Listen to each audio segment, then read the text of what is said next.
আজকে সকাল ভোর অনুমান 5:45 সময় ঢাকার একটি স্পেশালাইজড টিম এবং বরগুনা থানা পুলিশের অভিযানে বরগুনা জেলা আওয়ামী লীগের সেক্রেটারি জেলা পরিষদ চেয়ারম্যান জাহাঙ্গীর কবিরকে গ্রেপ্তার করা হয়েছে। আপনারা জানেন আগামীকাল 15ই আগস্ট এবং সম্প্রতি 5ই আগস্ট গণ অভ্যুত্থানের ভিতর দিয়ে হাসিনা সরকারের পতন এবং শেখ হাসিনা পালিয়ে যান।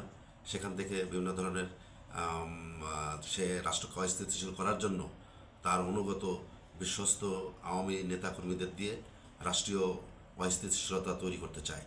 এর প্রেক্ষিতে এবং বিভিন্ন ধরনের এই জাহাঙ্গীর কবিরের বিরুদ্ধে চাঁদাবাজি, দখলদার সহ বিভিন্ন ধরনের অভিযোগ রয়েছে। সামগ্রিকভাবে আগামীকাল রাষ্ট্রীয় ছুটি ঘোষণা করা হয় না, আপনারা জানেন।